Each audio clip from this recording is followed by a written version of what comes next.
Hello pipe community, Barepipe here. So one of the most common repairs for a pipe is to replace a broken tenon. The tenon is this little thing that sticks out of your stem that goes into the pipe shank. And often when a pipe is dropped, it'll break off right there. It'll leave the tenon inside here and the stem will be snapped off. Now, I'm going to use the Butz Choquin pipe. This is the last part of the Butz Choquin project, part 5. And if you've been following along, you will have remembered that in part 3, I actually ended up damaging the tenon on the original stem of this pipe. I'm going to show you how I create a replacement tenon for this pipe. You can use it for any stem where the tenon has either broken off or split. It's a bit of a longer video today because there's a few steps to this, so I'm not going to talk too much. I want to get right into it.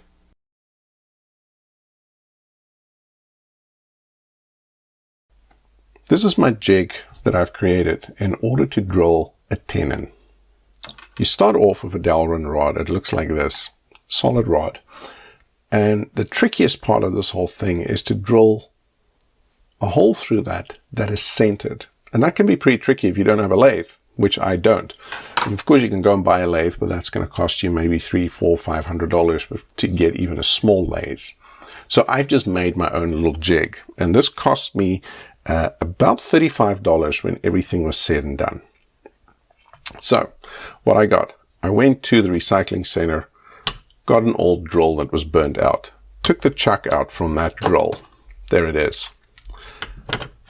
Mounted that in some plywood, perfectly perpendicular on the plywood. Then I bought a rail for a 3D printer, and the 3D printer rails come with a stainless steel screw which allows you to move it back and forth. I get this for about $10 from eBay. It comes from China, and it took about a week to get here, so it was pretty quick. Okay, so this creates my tailstock effectively. On the other end, for my headstock, I've got my drill. And this is just strapped in with some zap straps.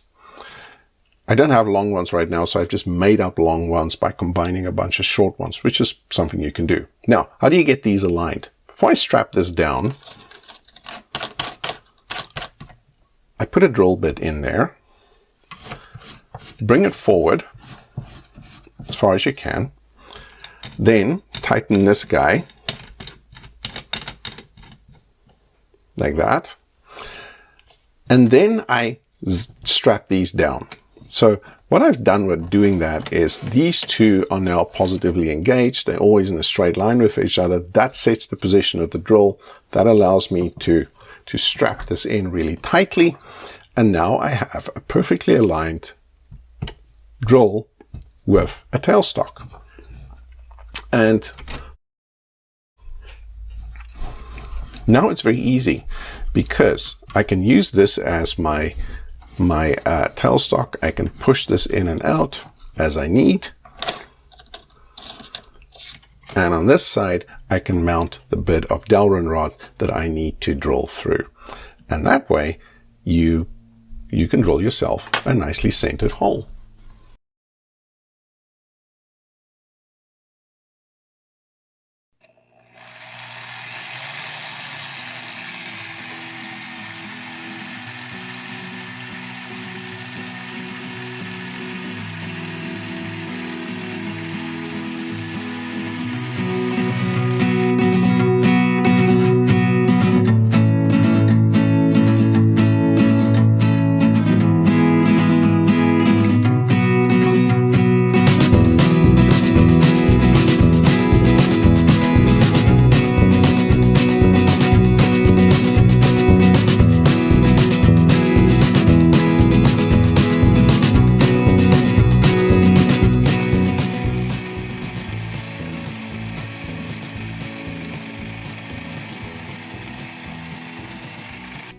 Let me show you the end result. So there you can see the hole perfectly drilled in the center of the rod. This one is what it looks like before it's drilled. This is what it looks like afterwards. In fact, I've drilled two of them so that if one doesn't work, I have another one. And what's going to happen now, that the hole comes up to about here in the rod, but I only need about that much. So what I'm going to do now is I'm going to mount this whole piece in the drill. I'm going to turn this down to the correct diameter, and then afterwards I'm going to cut off the back end, and that'll open up the hole on this side.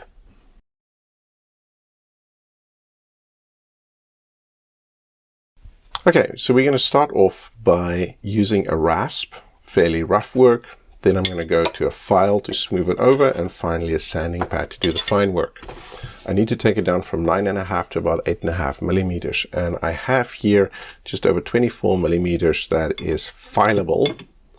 That matches up the length of the stummel plus the amount that I need to recess it into the stem. So here goes.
That's it. It's seated all the way in. Now I just want to open up that hole a little bit at this end, just to make sure you get a good transition of airflow.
The next step is now to glue the new tenon into position.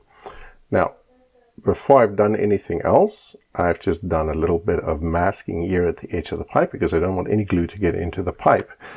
Because of the fact that this hole is slightly bigger, there's a possibility you could glue this skew, and I want to avoid that, so I'm gluing it in place. So I'm going to mount this in there. And one of the things I forgot to do is I'm going to score this a little bit. And the reason I'm scoring it is to create a bit of texture for the glue to grab onto.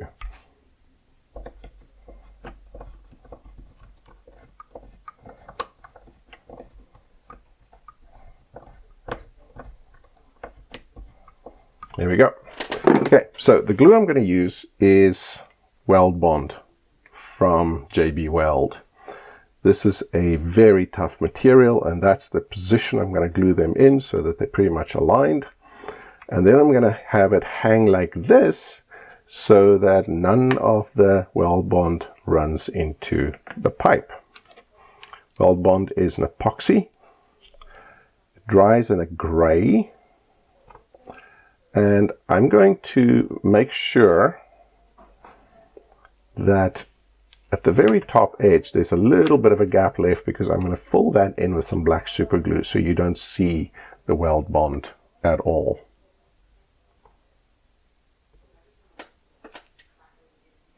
There we go. Now you need to mix these two up with each other. I think actually my quantities are not quite even there. I need a little more black. There we go. And you start mixing these up like this. And it's quite stiff, but surprisingly it does run a little bit. Okay, so we mix them up nice and proper. There we go. Now, to make sure that we do not have any Weld Bond going into the draft hole, I'm going to do this. I'm actually going to pull a draft hole. Actually, you know what? I'm going to do that after. I'm actually going to stick a... Okay, so what I'm going to do is I'm going to start to put some of this in there, like so. Put a little bit at the bottom as well.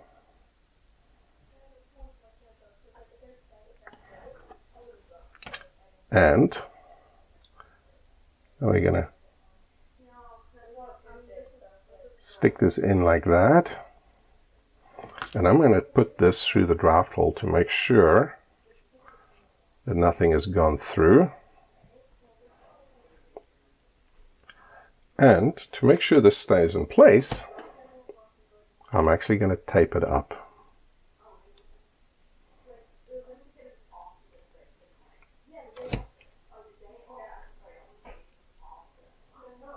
And now the second one I'm going to stretch a little bit to make it nice and tight.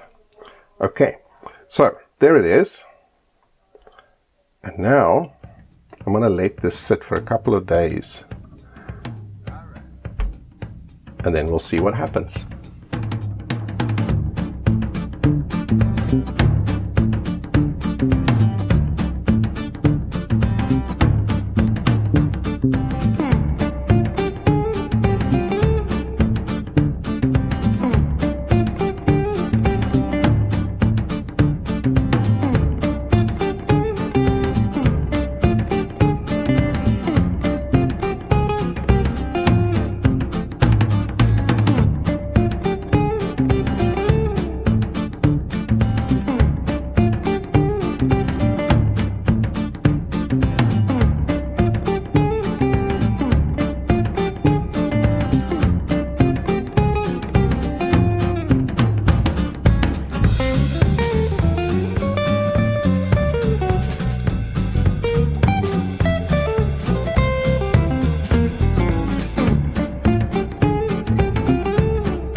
So the pipe is done, and I'll show you what it looks like now that it's finished.